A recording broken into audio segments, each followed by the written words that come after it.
Ya, oke. Kita mulai Bapak Ibu sekalian, terima kasih. Bismillahirrahmanirrahim. Assalamualaikum warahmatullahi wabarakatuh. Alhamdulillah wassalatu wassalamu ala Rasulillah Sayyidina Muhammadin wa ala alihi wa sahbihi ajmain. Amma ba'du. Salam sejahtera buat kita semua. Insyaallah sore ini kita akan mendengarkan dua pembahas kita pada hari ini atau presenter kita pada hari ini, yaitu Pak Bastian Zulieno PhD dan Profesor Dr. Phil Gusti Asnan. Sesi kita pada sore hari ini dan memang bagian pertama dari room kita ini adalah Bandar, Ports and River Estuary, dan lebih spesifik lagi Pak Bastian dan Pak Gusti Asnan akan bicara tentang bandar, ports, dan river estuary di Sumatera khususnya. Nah, seperti yang kita sama-sama ketahui, sebelum munculnya teknologi penerbangan, bandar menjadi satu-satunya tempat atau meeting point bagi berbagai kepentingan, baik secara individual ataupun institusional, dan karenanya kapal-kapal yang kemudian berlayar ke berbagai tempat dan kemudian menjadikan bandar, ports sebagai tempat bertemunya, dan disitulah kemudian berbagai kepentingan juga bertemu. Nah, insya Allah materi pertama akan disampaikan langsung oleh Pak Bastian ya, Pak Bastian Zulieno, dengan mengambil kasus Barus ya, Pak Bastian ya. Insya Allah 15-20 menit, Pak Bastian, silakan. Baik, terima kasih. Assalamualaikum warahmatullahi wabarakatuh. Selamat sore semuanya. Terima kasih kepada Pak Saudara Moderator telah memberikan kesempatan saya ya dalam simposium internasional ini. Juga para peserta yang berbahagia. Pada kesempatan sore hari ini, suara saya terdengar ya?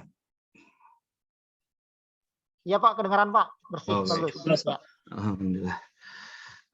Pada kesempatan sore hari ini saya ingin sedikit bercerita tentang penelitian saya yang berhubungan memang dengan Barus, yang jadi tepatnya sekitar 2016 memulai penelitian di Barus, kemudian dilanjutkan sampai ke Asia Tengah, jadi kita sempat ke wilayah Kaukasus. Kemudian terakhir penelitian yang berkaitan dengan ini didanai oleh Kemdikbud, ya, dapat hibah PDUPT mengenai Barus, kemudian Aceh, kemudian hubungannya terkait dengan material culture, nisan-nisan, dan lain sebagainya. Nah, karena tema besarnya adalah bandar, jadi saya akan mengaitkan penelitian saya sebelumnya itu dengan bandar yang memang ada di Nusantara, tepatnya di Sumatera Utara, di Barus, dan satu lagi akan saya sedikit tampilkan tentang bandar yang ada di Teluk Persia, yaitu Bandar Siraf. Dua bandar ini yang menarik, sama-sama bandar yang sering ditulis atau sering tertulis dalam naskah-naskah klasik, baik berbahasa Arab maupun berbahasa Persia. Tetapi dua bandar ini hari ini jejaknya sudah tidak seperti bandar lagi, ya, sama-sama sudah ya dalam kesempatan ini saya tulis di tenggelam ya dalam tanda kutip. Jadi sering ditulis dan sering disebut di teks klasik dalam naskah-naskah itu, tetapi jejaknya minim yang kita temui, tidak seperti ketika zaman di saat teks itu tertulis, ya. Nah, Uh, slide selanjutnya, tolong. Nah, jadi sekarang saya ingin melihat dulu, ingin sama-sama mengajak para peserta di sini untuk melihat di mana itu Siraf. Ya, Siraf itu ada di Teluk Persia, ya di Iran. Ya, kalau kita sekarang ke sana itu tepatnya ada di Provinsi Shiraz. Nah, Provinsi Shiraz itu ada beberapa distrik, ya salah satunya Kangan. Kangan itulah ada Bandar Siraf. Nah, Bandar Siraf ini kebetulan saya pernah sekali berkunjung ke sana. Diceritakan di dalam kitab klasik itu sangat ramai, ya Bandar Siraf. Nah, kalau lihat peta itu berada di sini ya, di antara pas di Teluk Persia itu ada Selat Hormuz, ya sekarang kita sebut Selat Hormuz dengan Teluk Persia. Nah, kemudian ada Barus di sini, ya di Sumatera Utara. Nah, sengaja saya mengambil istilah saya, ya boleh dong kita nawarkan istilah ya. Jadi jalur Trisula saya sebut ya, karena dia antara hubungan antara Persia kemudian dengan bandar besar yang ada di Kanton Cina itu, ya kemudian di tengah-tengahnya ada India. Nah, setiap melewati atau jalur lintas perdagangan internasional baik dari Cina ataupun dari Persia, itu dia akan selalu melewati daerah Barus, ya. Nah, Barus seolah menjadi wilayah penyangga. Jadi wilayah penyangga antara lalu lintas besar ini. Nah, kenapa saya mengambil jalur Trisula ya karena Barus itu kita seperti di bawahnya itu, jadi dan dia bukan laluan, dia menjadi daerah bukan laluan dan bukan transit. Barus ini menjadi daerah tujuan, ya. Karena kenapa menjadi tujuan ya karena ada komoditas yang diincar siapapun dari manapun, ya baik dari India, Persia ataupun Cina, ada komoditas yang memang diincar di Barus ini. Jadi Barus secara geografis juga dia menghadap ke Samudra India dan ramai sekali. Jadi kira-kira ini jalur perdagangan dan kenapa menjadi strategis ya karena yang saya tawarkan tadi dia menjadi jalur Trisula atau penyangga ya dari perjalanan perdagangan internasional. Lanjut. Nah, ini sengaja saya karena bandar sendiri dalam itu tadi sudah disinggung sedikit oleh Pak Prof. Zuhdi, Prof. Susanto Zuhdi, berasal dari bahasa Persia. Kemudian saya juga mengambil, sengaja saya tampilkan di sini apa sih bandar dalam bahasa Persianya sendiri, karena asli bandar itu dari bahasa Persia, yang artinya kita kenal hari ini ya pelabuhan. Nah, kalau menurut keterangan yang ada di ensiklopedia sastra Persia, itu nama judul bukunya itu ada Lugatnameh Dekhudo, itu disebutkan kalau bandar itu adalah memang tempat lalu lintas perdagangan, ada barang yang datang, ada barang yang keluar, ada keluar masuk, dan kemudian di situ disebutkan juga daerah kalau kita sebut sekarang kota pelabuhan ya, selain port, selain pelabuhan, dia juga adalah kota yang di situ ada interaksi sosial, ya, interaksi budaya, interaksi ekonomi, hingga ada muncul akulturasi bahkan di daerah tersebut. Nah, itulah kira-kira bandar dalam arti dalam bahasa Persia dan itu definisi klasik ya, bukan yang hari ini. Dan bandar sendiri berasal dari dua kata, itu bun, jadi kalau disebutkan di sini dalam bahasa Persia bun dan bane, artinya bun itu adalah komoditas atau barang, kemudian darnya itu adalah tempat ya, jadi tempat untuk perdagangan, lalu lintas perdagangan. Nah, kalau ke dalam bahasa Melayu kita kalau dikaitkan atau disambung itu ada kita sebut Syah Bandar. Ya, Syah Bandar ya kepala pelabuhan. Baik, lanjut. Nah, sekarang kita ingin sedikit cerita tentang Barus itu sendiri. Jadi Barus itu ada beberapa nama memang dalam naskah itu disebutkan, ada yang menyebutkannya Baros, ada yang menyebutkan Pancur, ada Fansur, ya, kemudian ada Barus. Nah, sekarang kalau melihat nama-nama ini, slide selanjutnya. Dalam bukunya Daniel Peret itu Barus Negeri Kamper, dia mengklasifikasikan nama-nama tersebut, dan yang berdasarkan naskah dan yang memang yang paling tua itu sekitar abad 1000 dan ditulis oleh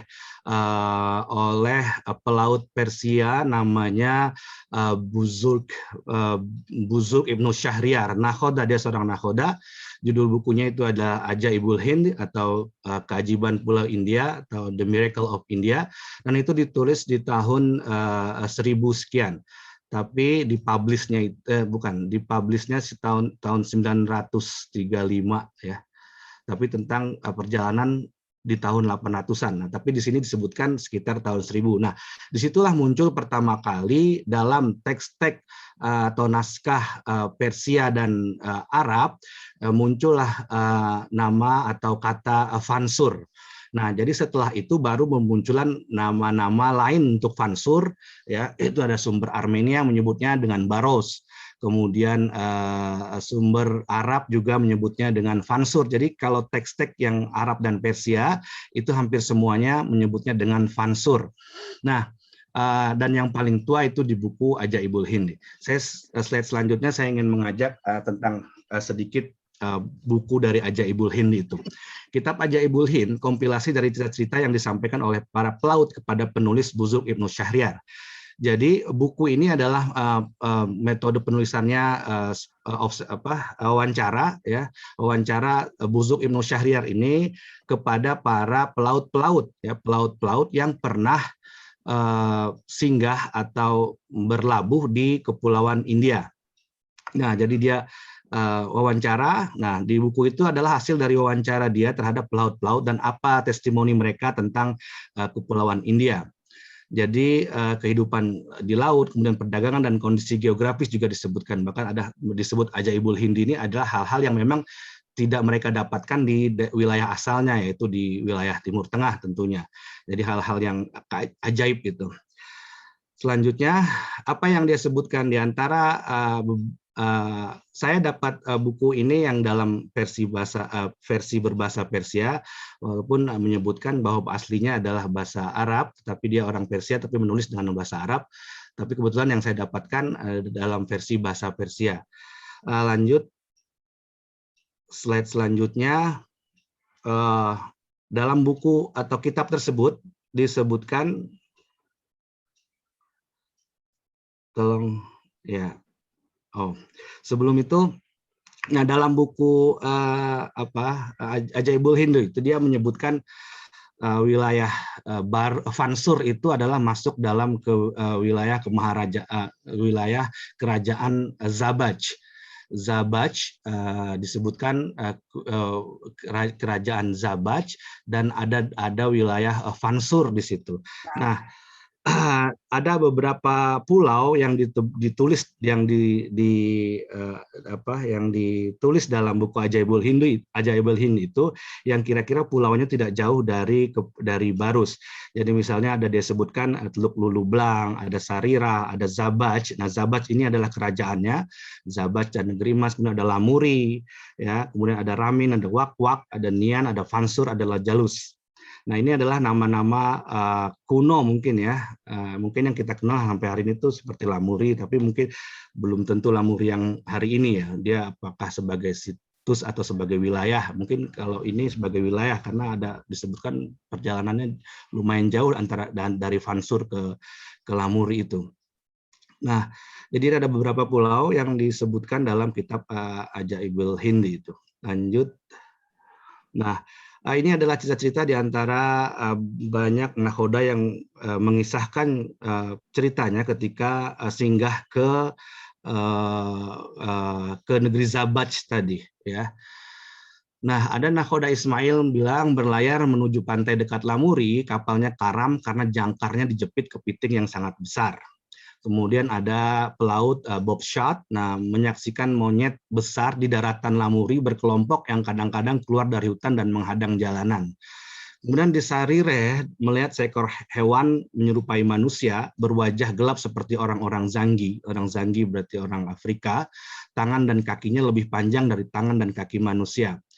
Kemudian di Pulau Lamuri dia sebutkan ada jerapah yang sangat besar, diceritakan dari nakhoda yang beristirahat di Fansur. Nah, disebutkan Fansur di sini di Lamuri. Kemudian waktu dia mau ke Lamuri, dia beristirahat dulu di Fansur dan berjalan ke arah Lamuri. Hewan-hewan ini tidak tampak di siang hari. Di sini disebutkan bahwa hewan ini lebih besar, dia tidak bisa mendeskripsikannya karena secara tingginya katanya lebih tinggi dari jerapah dan besarnya lebih besar dari gajah katanya. Nah, kita nggak tahu ini apakah spesies yang sudah punah atau pernah ada. Nah, karena hari ini mungkin kita tidak jumpa ya hewan seperti ini. Kemudian disebutkan di kepulauan ini, khususnya di Lamuri, banyak terdapat semut yang sangat besar. Nah, di situ diskisahkan saking besarnya itu sebesar kucing katanya disebut. Jadi kadang-kadang pelaut itu pelaut-pelaut besar itu ya, maksudnya pelaut-pelaut yang datang dari wilayah Timur Tengah, kemudian ingin menghadiahkan ke khalifah, dia membawa semut ini. Jadi semut ini dia masukkan ke dalam sangkar karena dia bilang besarnya itu seperti sebesar kucing. Ini juga mungkin spesies yang udah nggak ada. Kemudian ada sebuah teluk kecil bernama Lulublang. Ya, Lulublang di antara Lamuri dan Barus ada sekelompok suku pemakan manusia. Jadi ada suku kanibal yang dia sebutkan di teluk namanya Lulublang dan itu letaknya antara Lamuri dan Fansur. Ya, dia bukan Barus tapi Fansur disebut. Dan ada lagi Yunus Tajir dari Siraf, ini pelaut dari Siraf, di Kepulauan Zabaj, ada sebuah kota tempat tinggal Maharaja. Di sana ada pasar yang sangat ramai, aku menghitung ada 800 tempat penukaran uang. Nah, ini yang sebagai saya menarik dan lama saya berpikirnya, jadi membayangkan Fansur yang hari ini dengan Fansur yang dulu, kota Fansur atau kota Barus yang dulu, yang waktu itu menjadi pelabuhan internasional besar, kemudian mungkin menjadi kosmopolitan waktu itu karena yang datang dari mana-mana datang, sehingga si Yunus Tajir ini sempat menghitung ada 800 money changer di sana, ya. Dan dia sebutkan di situ 800 money changer itu yang berada dalam satu gedung, dalam satu pusat gedung ya, karena dia bilang di luar gedung itu masih ada money changer ya. Jadi bayangkan di tahun itu Barus menjadi pusat perdagangan ya, karena mungkin untuk mensahkan nilai transaksi itu kan harus dengan alat penukar ya, alat penukarnya itu ya mungkin yang di sini mereka melakukan transaksi ya di penukaran, mungkin penukaran uang yang dimaksud sini tidak sama seperti yang kita bayangkan hari ini, mungkin alat tukarnya tak apalah gitu ya. Lanjut, jadi itu ada beberapa banyak, tapi yang saya tampilkan itu yang beberapa saja yang dia menyebutkan tentang Zabaj. Kemudian saya tampilkan di sini ada buku namanya Jahannameh. Jahannameh itu kira-kira dalam bahasa Indonesia menjadi risalah dunia. Ditulis oleh Bakran Muhammad Najib, seorang geografer dari Persia. Dia menulis Jahannameh di tahun 1209. Nah, di situ dia menyebutkan di Kepulauan Zabaj ini itu banyak sekali hal-hal yang mereka temukan baru. Jadi walaupun secara geografis, kemudian secara fauna dan floranya itu juga hal-hal yang sangat baru. Jadi makanya betul-betul ditekankan di sini sak aja ibihal, dia bilang keajaiban yang yang tak ada batasnya katanya, yang sangat dahsyat, keajaiban-keajaiban yang ada di di Kemaharajaan Zabaj ini dibilang ya, atau di daerah Fansur dan sekitarnya. Kemudian di situ juga disebutkan, nah ini kita masuk ke komoditas utama ya, kapur. Dia sebutkan kapur di situ. Kapur itu yang terbaik. Ini saya terjemahkan aja kira-kira, yang terbaik itu adalah yang berasal dari Fansur. Ada kapur yang dia sebut dengan kapur India. Nah, itu juga kapur tapi tidak sebaik yang ada di Fansur. Makanya disebut kapur Fansur. Kalau kita lacak kapur Fansur itu dalam literatur Arab dan Persia, terutama Persia, banyak sekali menyebut kapur kemudian digabungkan dengan Fansur. Jadi kapur yang memang yang kualitas terbaik, dan itu asalnya ada di Fansur. Sampai dia sebutkan di bawah ini bagaimana caranya menyulingnya itu dari pohon, kemudian wangi sekali. Ini saya tampilkan dari naskah Jahannameh ya, dari tulis dalam bahasa Persia ini. Kemudian lanjut. Nah, kembali ke kapur Fansur tadi. Jadi dari saya melacak kapur Fansur ini dalam literatur Arab dan Persia, kita tadi juga Prof. Santo sempat menyinggung ada kata kafuran dalam ayat Al-Quran, surat Al-Quran Al-Insan ayat 5 itu ya, bahwasanya nanti di surga ada minuman yang bercampur dengan kafur. Selain itu nanti di literatur Arab juga ada beberapa yang disebutkan ada bidadari yang tercipta dari kasturi, kemudian kapur. Nah, kesimpulan dari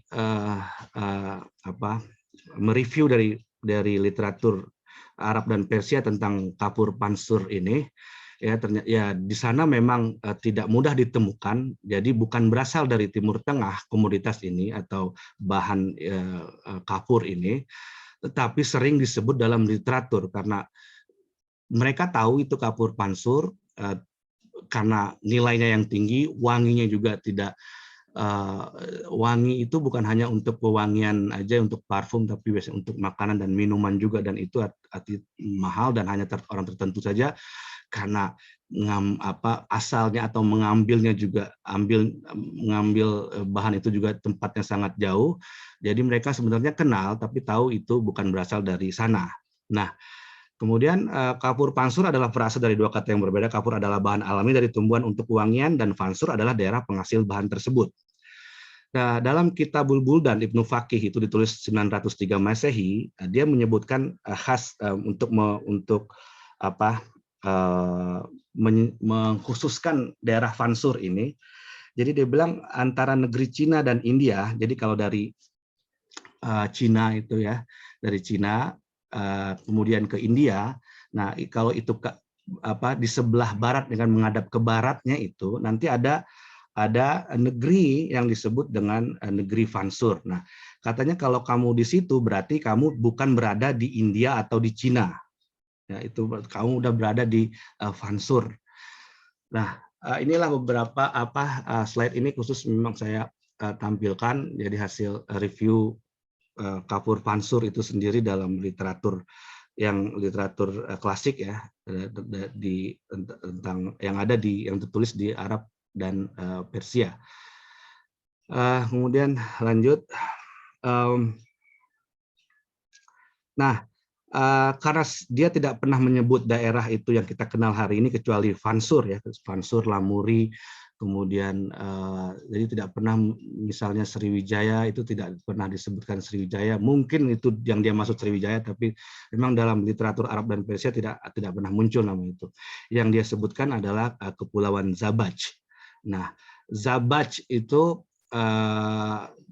karena sering disebut dalam literatur naskah-naskah Arab dan Persia, sehingga mudah juga untuk mencari apa sih Zabat. Nah, kemudian saya cari lagi Zabat itu di dalam ensiklopedia Persia disebutkan Zabaj, salah satu pulau yang terletak di Samudra India, dipimpin oleh seorang raja disebut Maharaja. Jadi di Zabac ini ada raja, ini kalau saya sambil saya ingat-ingat ya bacaan yang di Ajaibul Hindi itu dia sebutkan Maharaja. Maharaja itu tidak dia terjemahkan dengan yang kata dengan padanan dalam bahasa Arab atau Persia, tapi dia langsung menulisnya Maharaja. Maharaja adalah raja dari segala raja-raja. Nah, kerajaan ini membawahi beberapa pulau yang memiliki banyak sumber mata air dan curah hujan yang tinggi. Dari sumber lain disebutkan kepulauan ini memiliki nama lain yaitu Swarnadip atau Swarna Bahram, yang berarti Kepulauan Emas, terletak di bawah garis khatulistiwa dan memiliki sebuah gunung berapi aktif. Dari gunung tersebut keluar asap di siang hari, akibatnya udara terasa panas di malam hari. Di kaki gunung tersebut juga terdapat dua sumber mata air, satu mata air panas dan satu mata air dingin.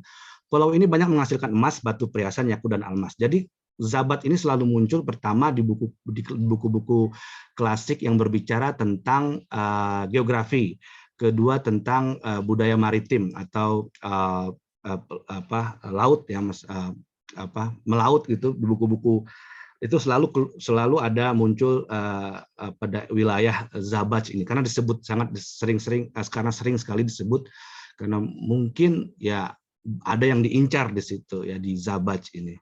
Nah, kemudian di situ beberapa ahli geografi klasik menyebut Zabat adalah nama lain dari Pulau Sumatera, tetapi banyak pula yang mengatakan Pulau Jawa. Kata Zabat sendiri berasal dari bahasa Sanskerta Javaka. Ada juga yang sumber lain menyebutkan kalau Zabat itu Sumatera dan Jawa. Ya, tapi kalau melihat di sini penjelasan di sini kalau itu adalah dilalui garis khatulistiwa, hampir dipastikan itu adalah Sumatera. Ya, karena hanya di Jawa tidak dilalui garis khatulistiwa, jadi ya Sumatera. Kemudian ya Zabac itu bisa saja ditafsirkan dari kerajaan Sriwijaya atau mungkin ada kerajaan lain, kita juga belum yakin ya, tapi banyak yang menafsirkan ya Zabac itu ya Sriwijaya. Baik, lanjut. Nah, hubungan antara Barus dan Timur Tengah. Kalau melihat lagi bukunya Gillot itu, analisis temuan menunjukkan bahwa Barus berhubungan dengan dua kawasan dari Timur Tengah, Persia, dan bagian timur Laut Mediterania. Berdasarkan analisis kumpulan temuan arkeologis dari Lobutua yang berasal dari timur dekat, artefak-artefak yang paling kuno berasal dari Persia. Kemudian, inskripsi pada batu nisan yang ada di Barus kebanyakan berbahasa Arab dan hanya satu yang berbahasa Persia. Jadi ini beberapa analisis yang ditampilkan oleh Gillot dalam bukunya tentang Barus itu ya. Jadi dia menghubungkan dengan Timur Tengah ya, kebanyakan lebih banyak jejak Persia memang dia sebutkan di situ. Lanjut. Nah, ini kalau kita lihat peta ya, peta di Persia itu tadi Siraf, Bandar Siraf itu ada di sini. Ini biar jelas aja sebenarnya. Ada Bandar Siraf ya, kemudian kalau Barus itu ada di sini. Ya, jadi kalau dia berangkatnya dari Siraf ya untuk menuju ke Cina atau dari Cina menuju ke Siraf ya, dia bukan transit lagi tapi selalu tujuannya itu salah satu di sini karena memang ada yang diincar ya, mungkin yang di sana bawa sutra, bawa kurma, bawa gandum, yang di sini tukar dengan rempah-rempah ya, termasuk disebutkan itu banyak kasturi, kemudian kemenyan, kemudian kapur ya, yang memang itu komoditas mahal dan menjadi incaran dari pedagang seluruh dunia yang memang kebetulan hanya ada di sini ya. Jadi wajar saja ini menjadi ramai dan ini menjadi daerah tujuan. Makanya tadi saya sedikit tawarkan ini kita bolehlah kalau saya sebut daerah penyanggah ya, jalur Trisula sepertinya karena di sini ya. Nah, karena dia kan ketika akan balik lagi akan melewati, seharusnya tidak perlu ke sini ya, tidak perlu ke Barus, bisa aja langsung ke Singapura misalnya Pak kalau memang transit atau memang tujuannya. Tapi kan nggak ada yang dicari, tidak ada yang dicari di situ. Mau nyari apa di situ ya? Karena lebih secara logis akan lebih mudah lewat sini ya, tapi dia harus ke sini dulu ya, karena memang ada yang dicari. Kemudian jadi akan selalu ke Vansur ya, akan selalu ke Barus karena menjadi bandar besar. Nah, lanjut. Nah, kalau kita sedikit singgung tentang di disiplin ilmu arkeologi ya, Jadi ada material culture, dan material culture itu bisa kadang menyimpulkan identitas atau representasi. Nah, Bandar Barus ini ya dari temuan-temuan yang atau artefak atau temuan lain yang kita temukan di Barus, dia akhirnya memang menjadi sebuah bandar besar. Selain tadi yang saya sebutkan ada 800 tempat penukaran uang ya. Kemudian dia tentunya menjadi daerah yang heterogen karena lalu lintas orang-orang internasional di sini, dan jejaknya pun hari ini kita lihat tadi beberapa ada tembikar, ada nisan, ya ada naskah, tentunya jelas itu naskah. Nah, dia akhirnya mempresentasikan dari identitas banyak bangsa ya. Jadi Bandar Barus itu bisa disimpulkan lah sebagai memang bandar besar. Lanjut. Pak Bastian, bisa dipersingkat Pak Bastian? Ya, terakhir saya sedikit singgung tentang yang ada di Siraf. Ya, Siraf. Nah, karena saya tadi judulnya adalah membandingkan dua bandar besar ini, ya. Nah, itu dua-duanya juga tenggelam karena bencana alam, ya. Di Barus pernah ada terjadi tsunami, kemudian gempa bumi, kemudian tenggelam daerah itu. Jadi kita bandingkan yang hari ini itu tidak bisa membayangkan kalau dulu itu betul kota metropolitan, kota pelabuhan metropolitan yang sangat ramai. Nah, juga terjadi di Siraf. Siraf itu sampai awal abad Islam saja, dia sampai abad tahun 800-an, kalau nggak salah nanti ada slide selanjutnya. Dari sebelum Islam ya, dia menjadi bandar besar karena setelah awal-awal Islam itu dia juga ditenggelamkan oleh gempa bumi yang dahsyat memang. Akhirnya yang sekarang dilihat itu hanya beberapa, ada masjid kuno satu, ada nisan ya, itu memang jadi akhirnya menandakan atau indikator ada Islam atau Islam di situ ya. Ada nisan, ada masjid ya. Dan itu tahun 66 pernah diekskavasi besar-besaran di sana ya, karena memang sering disebut ya, daerah ini sering disebut dalam naskah, tetapi secara kasat mata tidak terlihat lagi kemegahannya. Akhirnya ya di riset, lakukan riset penelitian. Lanjut. Nah, Siraf adalah salah satu pelabuhan tertua di Iran yang pernah berkembang pesat dan paling ramai selama era dinasti Sasanid. Sasanid ini adalah kerajaan yang sebelum Islam, jadi terakhir ya, kerajaan Persia terakhir itu Sasanid. Setelah itu baru Islam masuk menaklukkan Persia. Nah, jadi dulu pernah menjadi besar sekali. Di Maqdisi, buku Maqdisi itu pernah disebutkan bahwa ada kapal-kapal, dia sebutkan dari Zabat, kalau nggak salah saya ingat dari Zabat, dari Cina, itu bersandar di Siraf. Ya, bersandar di Siraf. Jadi artinya hubungan lalu lintas itu sebelum Islam memang sudah terjadi antara Barus dan Siraf. Terakhir saya belum melihat tapi pernah mendengar dari temuan Badan Arkeologi yang ada di Sumatera Utara, ada koin yang itu tulisan Pahlavi. Tulisan Pahlavi itu adalah aksara di pra-Islam di Persia. Artinya yang di sana belum Islam, di sini juga belum Islam, kontak itu sudah terjadi. Ya karena apa tadi? Ya, karena memang ada yang diincar ya, perdagangan ya, kapur tadi, kapur terutama ya. Nah, dia sama-sama heterogen ya, artinya di situ ada banyak bangsa yang tinggal di Siraf itu karena menjadi pusat, menjadi pelabuhan kota internasional, dari suku bangsa banyak ya, kemudian dari banyak agama juga, ada Zoroastrian, Kristen, Malaysian, Yahudi, Buddha. Nah, ini mungkin juga terjadi yang ada di Barus ya, ada mungkin Barus juga mereproduksi apa kita sebut landscape-nya itu ya, seperti ada yang disirap. Terakhir saya kira saya ada beberapa nisan yang saya tampilkan di sini. Silakan slide selanjutnya. Bisa dipersingkat ya Pak Bastian ya. Mohon Ya, maaf. ini udah, ini sirap hari ini ya, sirap hari ini. Jadi dia berhadapan langsung memang dengan slide Persia. Terus lanjut lagi. Nah, ini nisan yang ada di Barus itu ada di makam Papan Tinggi yang sekitar 800 anak tangga kalau kita naik itu ya. Nah, di nisan itu tertulis ada satu nisan yang ada sisi belakang, sisi depan ya. Sisi dalamnya itu berbahasa Persia, kemudian sisi luarnya itu berbahasa Arab.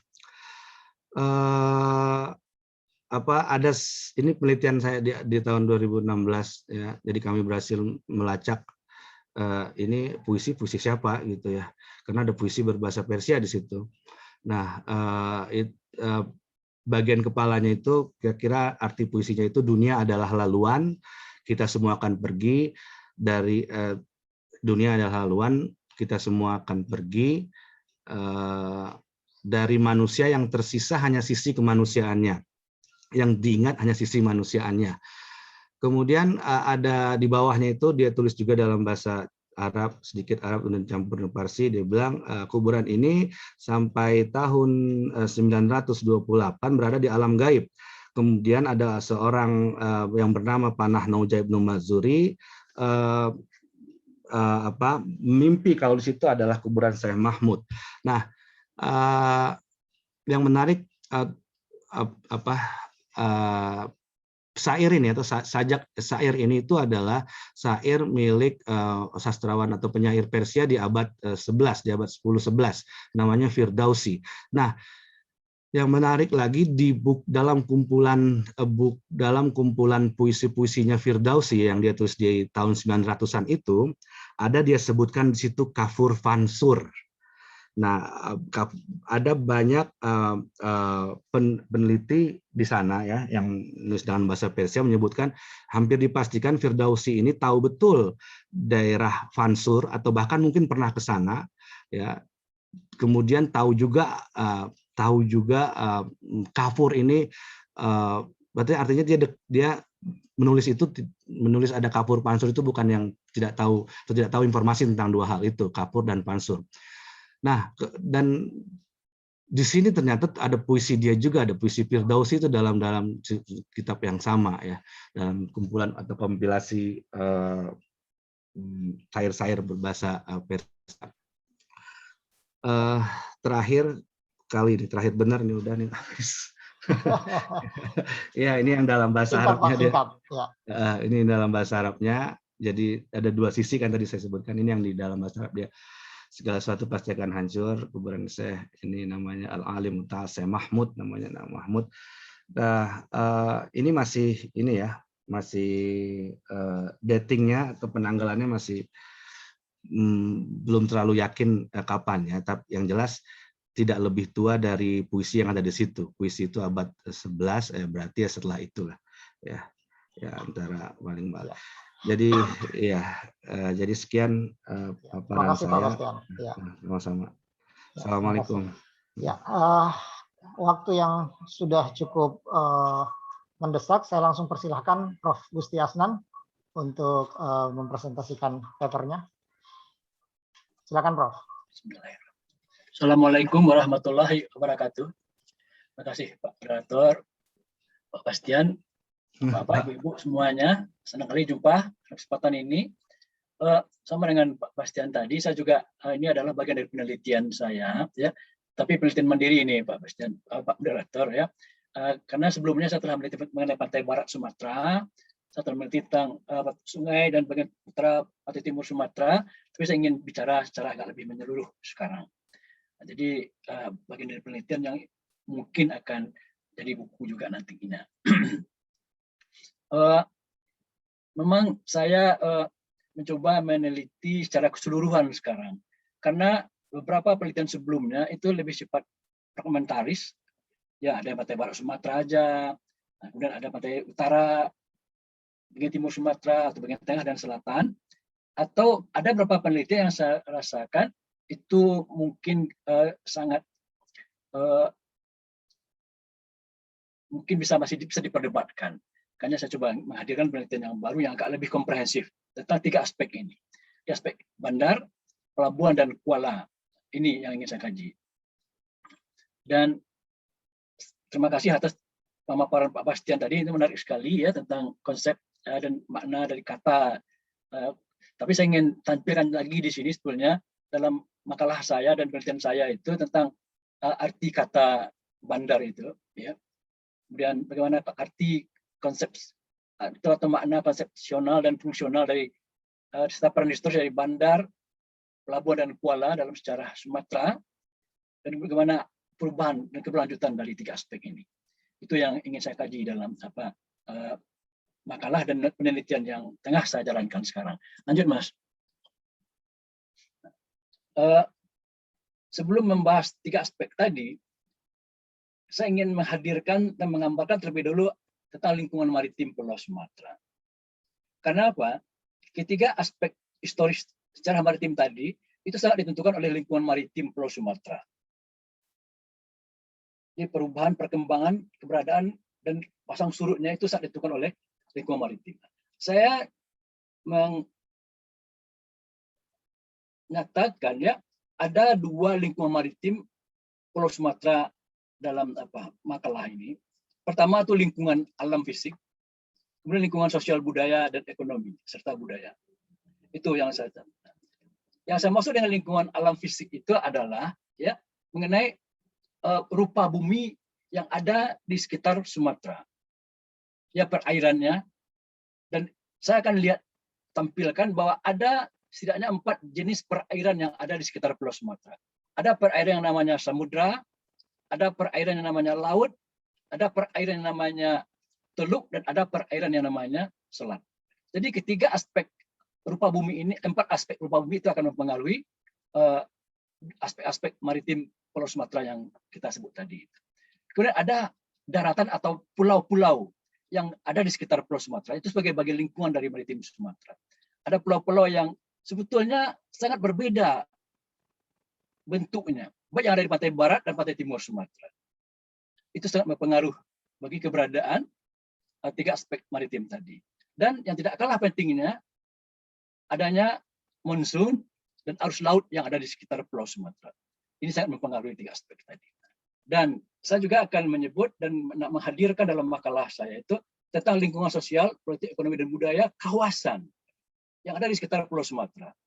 Makanya dalam makalah ini saya tampilkan lingkungan kawasan yang ada di sekitar itu mulai dari India di barat sampai Arab di barat, kemudian Cina di utara, Jawa dan Maluku di timur, serta Semenanjung Malaya di timurnya. Jadi itu yang saya anggap sebagai lingkungan sosial, politik, ekonomi, dan budaya. Ini semuanya itu sangat unik, ya, sangat unik lingkungan fisik dan sosial, politik, budaya yang melingkari Pulau Sumatera itu, dan itu sangat berpengaruh. Saya akan lanjut, Mas. Ini gambaran umum tentang lingkungan fisik Pulau Sumatera. Di barat Pulau Sumatera itu kita lihat ada Samudra Hindia. Samudra Hindia itu adalah lautan luas, sangat luas sekali lautannya, dan di sini lautnya dalam, anginnya kencang, ombaknya besar. Seperti saya tambahkan lagi itu Pak Bastian, ombak besar itu malah menyebabkan terjadinya erosi yang luar biasa di pantai barat Sumatera, sehingga memang terjadi pengurangan pantai barat Sumatera itu sekian senti, sekian meter ya dalam sekian dasawarsa atau abad. Jadi sangat besar sekali. Lingkungan perairan Samudra Hindia yang sangat kuat anginnya ini, sangat besar ombaknya ini, open sea, open ocean ini, itu menyebabkan ya sungguh-sungguhnya wilayah pantai barat Sumatera itu bukanlah menjadi jalur dagang, jalur pelayaran yang disukai oleh para pelaut. Walaupun Pak Bastian tadi mengatakan banyak pelaut dari Arab atau dari India yang pergi ke Barus, tapi secara statistik kita lihat dalam perjalanan sejarah maritim Pulau Sumatera, pantai barat Sumatera itu bukanlah jalur pelayaran yang disukai oleh para pelaut dahulunya. Kecuali ada hal tertentu yang membuat mereka menggunakan jalur ini, kalau tidak mereka tidak pilih ini. Sangat minim bila dibandingkan dengan pantai timur Sumatera yang perairannya itu berupa selat yang tenang, dangkal, berair yang mungkin tidak begitu dalam. apalagi kampung Pak Bastian konon kabarnya di bagian api-api ya Pak. Nah, jadi ini memang disukai oleh para pelaut. Itu. Nah, juga lingkungan perairan Teluk Benggala di utara dan Selat Sunda di selatan. Itu mempengaruhi sekali. Kemudian adanya pulau-pulau yang menarik yang ada di pantai barat Sumatera itu menarik Bapak Ibu semuanya. Pulau itu memanjang dari utara ke selatan yang hampir sama jaraknya dari pantai barat Sumatera. Di pulau-pulau ini itu mampu setidaknya mampu mencegah besarnya empasan ombak dari Samudra Hindia ke pantai barat Sumatera. Kalau tidak ada pulau-pulau ini mungkin lebih parah lagi abrasi atau kekurangan pulau di pantai barat Sumatera.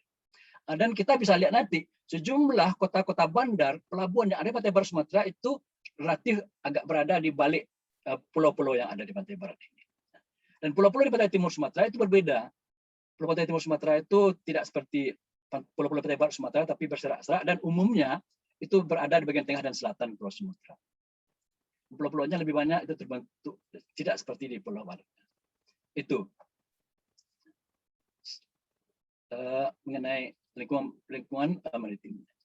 Kemudian kita lihat juga dari peta ini kita bisa gambarkan dan kita pasti semuanya telah tahu ya bahwa di bagian baratnya itu ada India, ada Arab, nantinya bagian ke Eropa, dan bagian timurnya itu ada Cina di utara, ada Jawa dan Maluku di selatan. Dan ini adalah pusat-pusat peradaban, pusat aktivitas politik dan ekonomi dunia. Nah ini jelas sangat membantu lingkungan maritim, budaya maritim, dan aktivitas serta aspek maritim Pulau Sumatera. Lanjut, Mas. Tidak hanya lingkungan yang ada di sekitar yang menarik, tapi keadaan topografi Sumatera sendiri itu juga memberi kontribusi yang besar ya bagi keberadaan bandar, pelabuhan, dan kuala di Sumatera. Pulau Sumatera itu menuju dari barat laut ke tenggara, dan di tengah-tengahnya itu sebenarnya ada Bukit Barisan. Bukit Barisan itu lebih dekat ke pantai barat Sumatera dan pantai timurnya lapang dan landai, sehingga di pantai timur itu ada banyak sungai-sungai besar. Pantai barat sungai kecil, sungai besar itu bisa dilayari, dan sungai pantai barat relatif rendah. Ini menentukan juga keberadaan bandar, pelabuhan, dan kuala di Pulau Sumatera. Lanjut, Mas. Ini yang tidak kalah pentingnya. Jadi aktivitas maritim dan pertumbuhan kota bandar, pelabuhan, dan kuala di Pulau Sumatera itu sangat ditentukan oleh monsun dan arus laut. Saya tentukan ini. Lanjut aja, Mas. Ini.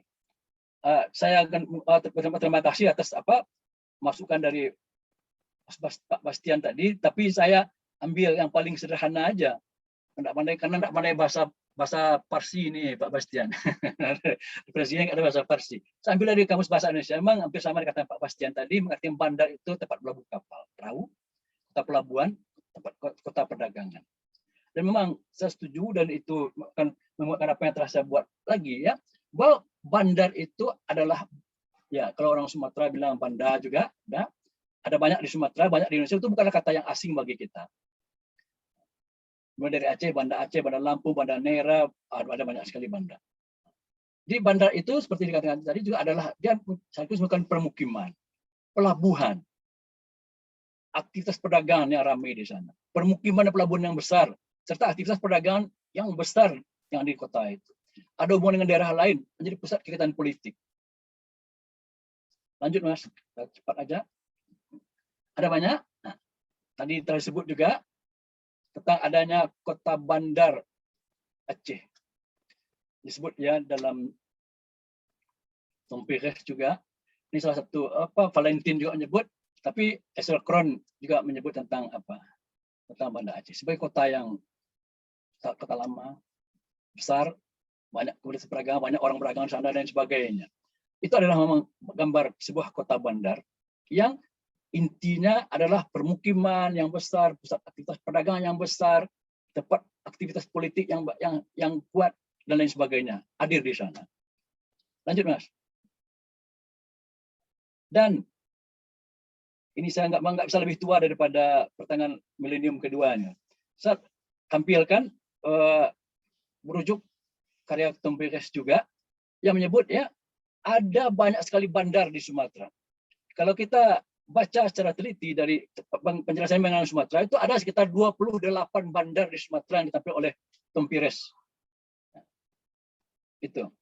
Dan kita bisa lihat ya bahwa Tom Pires dalam deskripsinya mengenai bandar-bandar di Sumatera yang disebut juga dan Renos dan Teras tadi, itu mengatakan bahwa di hampir semua bandar yang ada di Sumatera itu selalu ada kapal dan perahu. Kapal yang dimiliki oleh raja setempat atau dimiliki oleh para saudagar dari mancanegara. Ada berbagai macam saudagar yang datang dan aktivitas di kota-kota bandar tersebut. Permukiman di kota-kota bandar tersebut besar, penduduknya banyak, aktivitas niaganya sibuk, bermacam-macam barang yang diimpor dan diekspor. Dan kota-kota bandar tersebut memiliki hubungan dengan daerah lain, termasuk dengan daerah pedalaman. Dan ini menarik, ya. Kalau kita lihat bahwa di pantai timur Sumatera itu ada sekitar 21 bandar. Di pantai barat itu hanya 1. Jadi pendapat yang mengatakan bahwa pantai barat, perairan pantai barat Sumatera itu memang tidak merupakan rute perdagangan yang paling utama, terbukti dari banyaknya kota bandar di pantai timur Sumatera dan minimnya kota bandar di pantai barat Sumatera. Karena apa? Semakin banyak daerah ini pantai timur Sumatera Selat Melaka dilalui orang, semakin banyak kota bandar tumbuh di sana. Lanjut, Mas. Dan kota bandar tidak hanya hadir pada masa-masa klasik, tapi juga pada masa pemerintahan Belanda hadir dan berkuasa di sini. Tapi yang jelas, ya, kota-kota bandar yang muncul dan hadir pada masa dan era kolonial itu jauh lebih sedikit jumlahnya. Jauh lebih sedikit.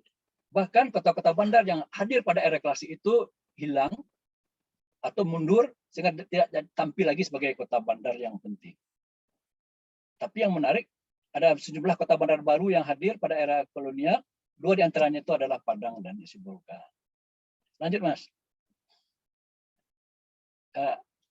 Lanjutnya dalam makalah saya ada nanti. Kemudian ada macam-macam pelabuhan. Sejak bicara mengenai pelabuhan, saya mengawali penjelasan saya itu mengenai lokasi di mana pelabuhan-pelabuhan yang ada di Pulau Sumatera. Ada 2 lokasi pelabuhan yang ada di Pulau Sumatera. Pertama, pelabuhan yang berlokasi di kota-kota di pinggir pantai, dan pelabuhan yang berlokasi di aliran sungai, di daerah pedalaman.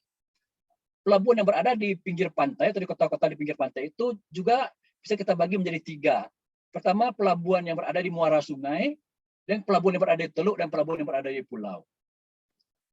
Nah, sedangkan pelabuhan yang berlokasi di aliran sungai, itu ada yang berada langsung di muara sungai, pertemuan sungai dengan laut, dan ada pelabuhan yang berlokasi di daerah pedalaman, di aliran sungai di dalam. Lanjut, Mas. Kemudian saya tampilkan salah satu di antara pelabuhan yang hadir dan agak menarik itu di Pulau Sumatera itu adalah pelabuhan yang ada di pulau, namanya itu Pulau Pisang, Pulau Rede namanya. Dan itu ada banyak sekali pelabuhan-pelabuhan Rede di pantai barat Sumatera.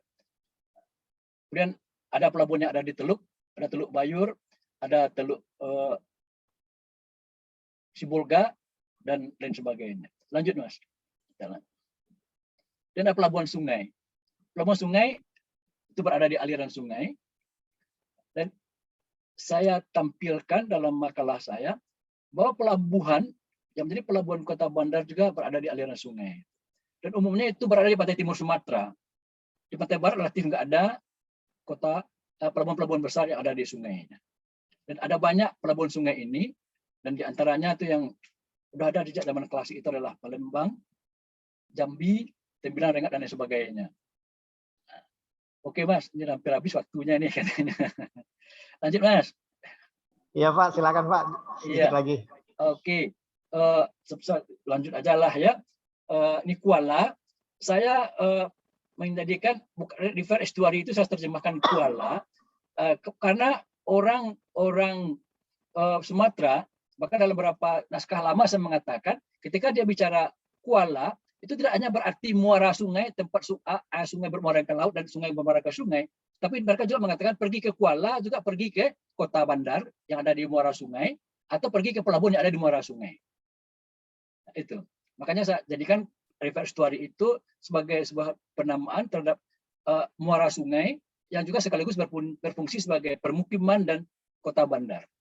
Dan ada banyak kuala ini di Sumatera, terutama di Sumatera bagian timur, tengah, dan selatan. Lanjut, Mas. Lanjut. Saya ambil banyak sekali daerah-daerah yang menjadi kuala, dan kadang-kadang kuala itu sering dinamakan dengan apa namanya itu muara. Ada banyak sekali saya katakan di sini, dan semuanya saya pikir tertera dalam dalam makalah saya. Ini nampaknya udah diminta mundur lagi, Mas. Oke. Mohon maaf, Prof.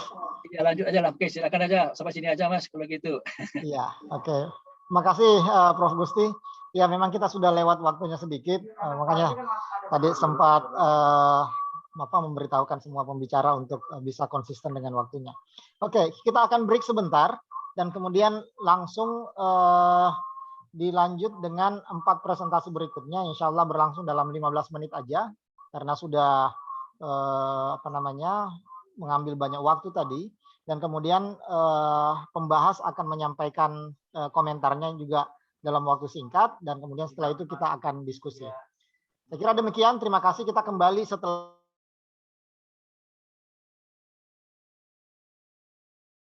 kita akan bersama-sama menggali sumber pengetahuan dan jejak peradaban yang ada di jalur rempah.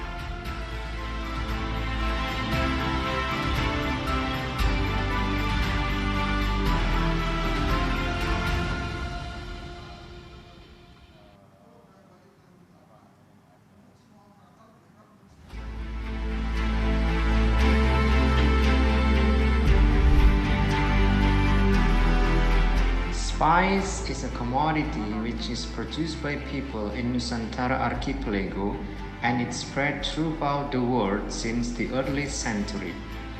Long before European society found the land of Nusantara, the demand of spice in Paris ports and wood market in the Middle East, South Asia, and Europe had been supplied by people of Nusantara. Dan di jalur rempah itu sebetulnya adalah jalur yang terbentuk selama ribuan tahun ya, di Nusantara ini yang menghubungkan kita satu sama lain. Ya, sebelum ada negara, ya, sebelum ada kerajaan-kerajaan bahkan ya, sudah terhubung. Dan hubungan-hubungan ini bisa dibaca di berbagai tingkat level, gitu ya, secara linguistik, bahkan dari ekspresi-ekspresi artistik, dari sandang yang kita gunakan, makanan, dan banyak hal lain. Nusantara spice is important commodity for European and Middle East elite. The spice is not only needed for consumption, but also for medicine, body care, and even being social symbol. By the spice, Nusantara society can build relations and network with international community. By the spice, Nusantara people could travel to many places and they were known by the world community. Nusantara spices attracted Middle East travelers and traders to come to Nusantara. They recorded the beauty and affluence of Nusantara land. Some travelers who wrote Nusantara was Sulaiman At-Tajir As-Sirafi described the wealth of Nusantara land and called it Zabaj. In the travel record of As-Sirafi, it is mentioned that there would not only provide abundant gold, Zabaj was a source of spices in the world market. Al-Idrisi in his work Nuzatul Mustaq, written in the 12th century, mentioned Borobudur as a great and beautiful monastery which was called Kanisah al-Badud. Besides, Al-Idrisi also mentioned the beautiful, strong, and affluent Jabah Island with its rule encompassing Nusantara archipelago and Southeast Asia. Ibnul Baitar, the author of Jami al-Adawiyah wal-Aghdawiyah, a book on medicine and pharmacy, explains a variety of spices of Nusantara such as clove, nutmeg, pepper, cinnamon, and champor for medical needs. Al-Qazwini in his work Al-Ajaib al-Mahluqat wa Gharaibul Mawjudat describing many kinds of peculiar flora and fauna of Nusantara for the Middle East people. Travel record of travelers of Middle East showed interaction. Di sini udah diganti, Mbak. Kan belum di open lagi, Mbak. Ini lagi posisi close berarti, Nong, ya? Ya, lagi posisi close. Ini mau saya umumin sekarang? Operator nggak usah turun, standby di situ. Oke. Ini mau langsung open aja, ya? Udah bisa ngomong ke dalam. Aku ngomong ke room utama ini.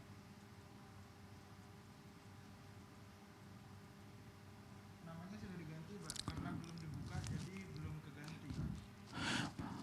Assalamualaikum warahmatullahi wabarakatuh, Bapak Ibu yang kami hormati, ladies and gentlemen. Kita sudah berada di ruang utama setelah diskusi sesi 1. Terima kasih telah mengikuti diskusi sesi 1 yang telah berlangsung dan berakhir beberapa waktu lalu. Dalam beberapa waktu ke depan, kita akan mengikuti sesi panel yang kedua dengan tema seperti yang tadi, dengan pergantian pembicara, dengan presentasi presenter. Bapak Ibu akan, pada saat ini ruang panel sedang ditutup dan sebentar lagi akan dibuka. Bapak Ibu dipersilahkan untuk memilih kembali room-room yang disukai. Nanti ketika dibuka akan ada notifikasi Anda berakhir atau terakhir kali berada di room yang sebelah, di room berapa, dengan tema apa, dan